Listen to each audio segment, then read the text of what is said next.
The Grand Canyon, which is marked by stratified bands of red rock, is one of the most notable natural landforms in the United States and the entire world.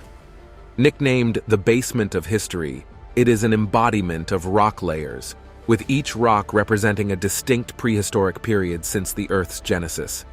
Recently, a group of experts researched the Grand Canyon. What they discovered will change the course of history and our knowledge about this historic structure. But what exactly did they discover, and how will this affect the Grand Canyon? Join us as we explore scientists' terrifying discoveries in the Grand Canyon. Number 10. Some weird prehistoric life forms found in the Grand Canyon. The discovery of life form began when a massive rock tumbled down from a towering cliff, revealing some markings. Alan Krill, a geologist, was on a hiking trip with his student. As he moved along the Grand Canyon National Park's Bright Angel Trail, his keen eye spotted an unusual rock with distinct marks that seemed like footprints. An intrigued Krill took some pictures of these markings and sent them to his old friend and colleague, Stephen Rowland, a paleontologist at the University of Nevada, Las Vegas, renowned for his excavation of the Washoe Hunting Ground, a 200-year-old butchering site found in Carson City. From Rowland's analysis of the photos he received, it turned out that Krill's discoveries were ancient, fossilized tracks. Rowland suggested the footprints to be as old as 313 million years old, making the fossil the oldest and the earliest evidence of vertebrate animals ever found in the Grand Canyon. This animal print on dunes was proposed to have belonged to an amniote, a hard-shelled egg-laying animal. So how did the footprint remain well preserved until its discovery? The rock bearing the markings weighs hundreds of pounds and had fallen from the Monocacha Formation, a large outcropping of sandstone that's about 314 million years old. The sand was a significant factor that helped to preserve fossil markings for millions of years. Going deep into the analysis, Rowland discovered that the fossil markings depict two separate reptilian animals crossing diagonally over this boulder. He also noted that one of the animals was a foot long and employs a sideways stepping pattern. This lateral sequence is when an animal moves the left rear foot in succession, with the left front followed by the right rear and then the right front. Although scientists are still curious whether the tracks were from two separate reptilians or the same animal at different times, this is because the second set of tracks seems to move slightly faster than the first, This made Rowland conclude that the lateral sequence gait is common among tetrapods, four-legged vertebrates. Whichever way, the markings show the early presence of crawling vertebrates, which had never been found elsewhere until now. The finding also serves as prehistoric evidence of amniotes living in dunes, predating other evidence by at least 8 million years. Despite Rowland's discovery, some scientists believed his study to be controversial. A paleontology program manager at the Grand Canyon, Mark Nebel, said there is a significant disagreement within the scientific community regarding the interpretation of tracks and determining the age of rocks. This made Rowland's analysis controversial and particularly challenging because it's impossible to determine the creature responsible for these tracks. Nebel, however, praises Krill for the find, as the rock carrying the prints was located where a lot of people had passed without spotting them. Number 9. Grand Canyon Caves with sloth dung and mummified bats. Most people have no idea that the Grand Canyon's cliffs have caves embedded in them. The inside of these caves are filled with several remains of plants and animals which give us an insight into the region's past in the days of the Ice Age. The cave also varies in size, as some can be so narrow. To enter, you would have to be on all fours, and while others are roomy enough to spin in without touching the walls. Either way, these caves have been a perfect habitat for wood rats, bats, birds, and the now extinct mountain goats and sloths. Due to Arizona's dry climate, the bones of these animals were exceptionally well preserved in their dry state. This remarkable preservation allowed researchers to gain valuable insights into the events that took place 40,000 years ago during the Ice Age. Scientists' study of these fossils started with the Rampart Cave, which was discovered in 1936 at the far western end of the canyon at an elevation of 534 meters. Scientists found several piled-up dungs like bowling balls scattered on the floor, and they looked as though they were excreted in recent times. However, it was discovered that they were made by a roughly 9-foot-long, 500-pound sloth that had been extinct for over 10,000 years. When these dungs were analyzed through radiocarbon dating, they were said to have been in the cave for a long period, between 11 to 40,000 years. Old plant matter detected in the feces helped scientists figure out the eating habits of these wild creatures. Also, the matter provided details about regional plants including globe mallow, Mormon tea, saltbush, catclaw, cacti, reeds, and yucca, which had existed on this landscape. Neat piles of wood rats' dumps also served as tangible records of animals and plant remains that had existed undisturbed on the Grand Canyon for thousands of years. Also discovered in the cave were the skulls of Harrington Mountain goats.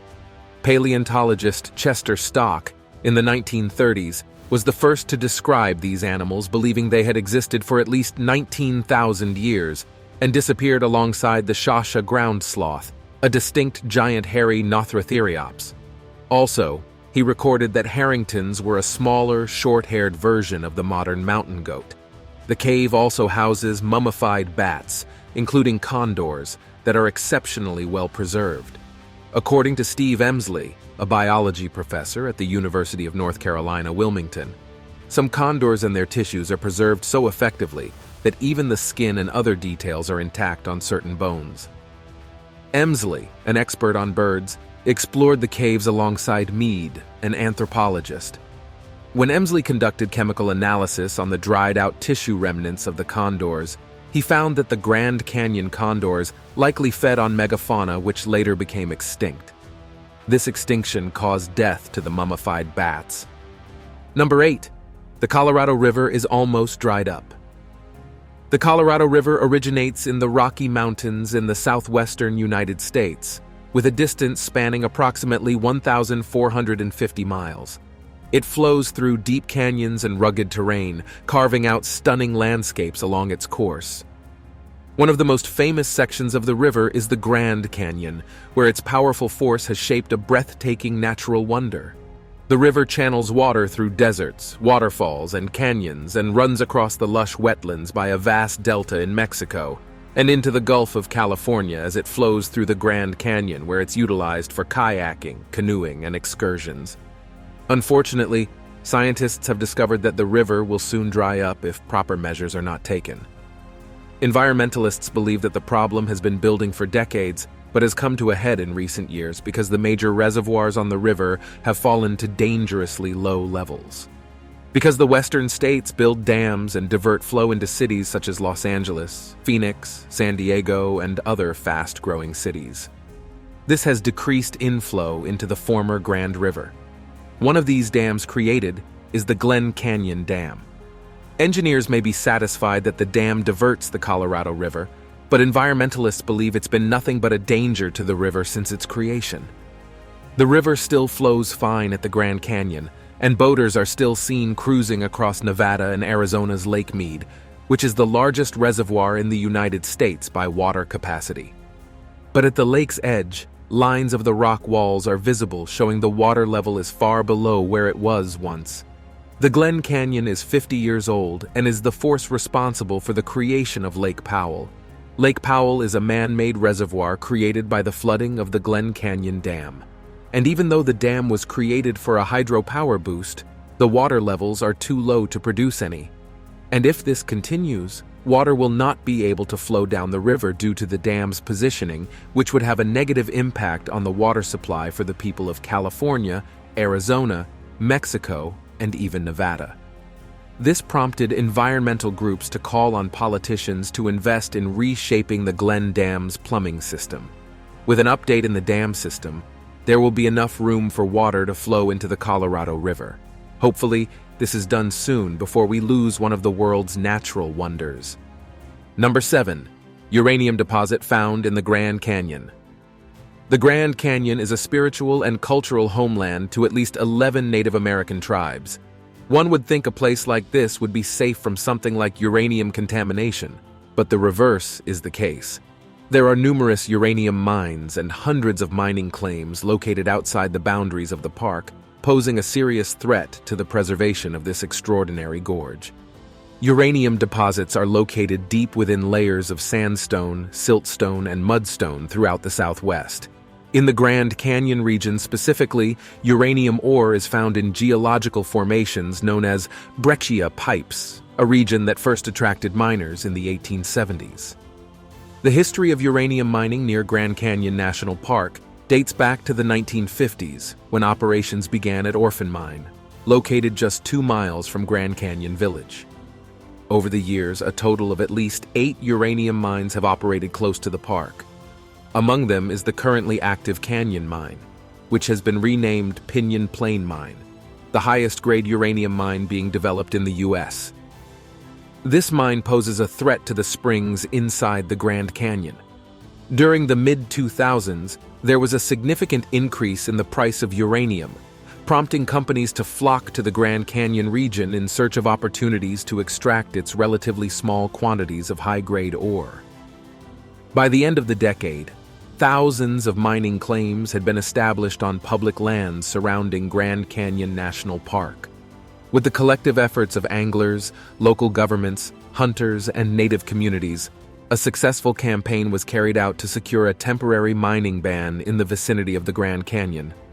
One of these groups is the Havasupai Tribe, whose reservation lies in the depths of the canyon and depend on a spring-fed creek flowing through their village for drinking, cooking, and irrigating their corn and alfalfa fields, in addition to various ceremonial and cultural purposes. They express concerns that Canyon Mine might pollute the underground water that sustains the springs within their village. In 2012, a 20-year ban on uranium mining was initiated on approximately 1 million acres of public lands surrounding the Grand Canyon. However, this relief is only temporary, which gives the Supai's village some reprieve. But it seems mining companies are simply eagerly awaiting the premature lifting or expiration of the ban. As of May 2022, nearly 600 mining claims remained active on national forests and other public lands in the vicinity of the Grand Canyon. This is despite the multiple attempts made by the Congress to pass legislation that would permanently prohibit new mining operations in the area surrounding the park. Number 6. The Mogulon Monster. Perhaps one of the most fascinating tales you must have heard about the Grand Canyon is that of the Mogulon Monster, also known as Arizona's Bigfoot. The majority of these monsters were believed to inhabit the dense forest landscape of the Mogulon Rim. This 2,000-foot-high cliff stretches from northern Yavapai County to the border with New Mexico. The first sighting of the ape-like monster occurred near the Grand Canyon dates back to 1903. Ingvald Walter Stevens, an explorer who had an encounter with the beast, described it as a large, hairy humanoid creature, similar to the legendary Bigfoot or Sasquatch. He revealed that it possesses immense strength, agility, and the ability to move stealthily through the rugged woods of the canyon. Even cryptozoologist enthusiast Don Davis believed in the existence of Mogulon. He held this belief due to an experience he had during his mid-1940s when on a Boy Scout trip near Payson. Davis claimed to have laid eyes on a large, hairy creature with expressionless eyes and a square-shaped face and head. According to anecdotal reports found on the canyon, the creature is believed to be over 7 feet tall, walks upright, has at least 2-inch-long claws covered in shaggy hair, and emits a pungent odor similar to dead fish or rotting meat. And due to its adaptive nature, the beast tends to mimic the noises of wildlife in its surroundings. No wonder reports state the creature gives off an eerie sound similar to a woman's scream in great peril. Well, Stevens and Davis's testimonies have failed to convince most scientists who attribute these sightings either to a bluff or the assumed monster may have been a large standing grizzly bear. Since the existence of this creature is yet to be confirmed to this day, if you ever hear a piercing scream or come across a set of impossibly wide footprints on the Mogulon Rim, run and never look back, because the wild man of the rock might be lurking deep in the woods, waiting for the perfect moment to strike. Or at the very least, raid your tent. Raid. Now, it's time for today's subscriber pick. While looking for more mysterious discoveries within the canyon's gaps, a large and box-like structure was discovered and pulled up from the canyon. Everyone was puzzled by what could be in this box. Could it contain bodies that were buried by Native Americans from long ago that inhabited the canyon? Or could it contain secrets about the mogulon monster? Due to concerns and fears surrounding the mysterious box, it was never opened. What do you believe was in the box? Would you have opened the box? Number 5. The Grand Canyon Luxury Suite that is also a cave. As the Cuban Missile Crisis of 1961 was still heating up and fears of bombing lingered on, John F. Kennedy, the then President of the United States of America, took a step ahead to create a safe place in case the bombs decided to explode on Americans. So he found the Grand Canyon to be the perfect spot for these protective measures. There, he built luxury suite caves and supplied each cave with enough food to support over 2,000 people for at least a month. As the bomb never dropped, the suite, which took 4 months to complete, became a tourist spot where visitors to the Grand Canyon can still take refuge. Nestled about 220 feet beneath the surface, and referred to as the world's quietest, darkest, and oldest underground hotel, this remarkable geological marvel boasts caverns and walls dating back over 65 million years. The emergency rations stored remained fresh and usable even after 40 years. This is possible because the Grand Canyon naturally has a dry climate which preserves everything in it. As for amenities, the lounge area has a television, record player, beds, and a library to ensure the comfort of those in the suite. In addition to that, this special suite even has running water, but only because several hundreds of gallons are brought down to the cave by hand. Thanks to the super dry, zero underground humidity climate, these edibles are still usable to this day. Because of the dry conditions, no other form of life, including rats, insects, and other animals, can survive living at this depth to ruin the stash either. However, it's not entirely private. The suite is shown as part of the attractions in the national park. To experience this luxury, you have to pay a night rate of $900. Number 4. The terrifying creation of the Grand Canyon. The Grand Canyon stretches approximately 277 miles long, up to 18 miles wide, and reaches a depth of over a mile. Its sheer size and the intricate layers of rock exposed along its walls provide a unique geological record spanning billions of years of Earth's history. The story of the Grand Canyon begins roughly 70 million years ago, during the late Cretaceous period, when the region was a relatively flat landscape. Over time, tectonic activity and the uplift of the Colorado Plateau caused the land to rise, setting the stage for the canyon's formation.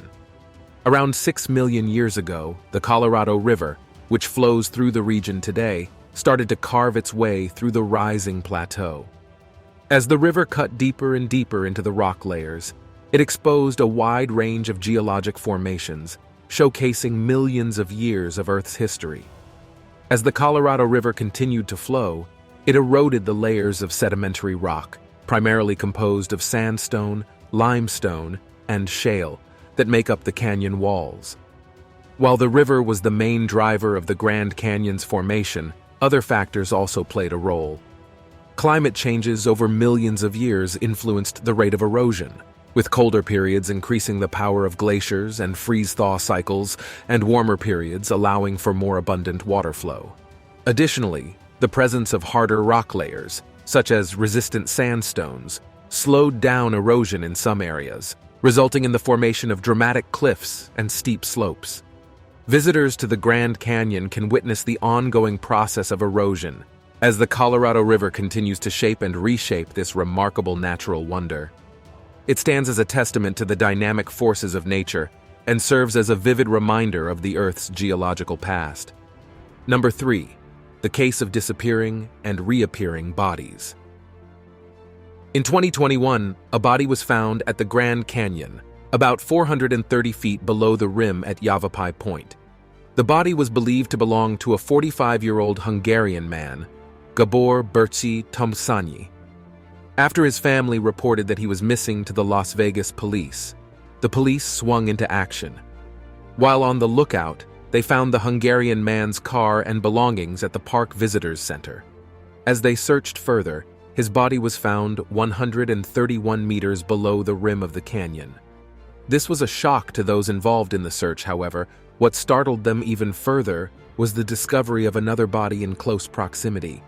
The body belonged to Scott Walsh, who was last seen disembarking from a shuttle bus at the south rim of the park in 2015. His body was found at almost 5 kilometers.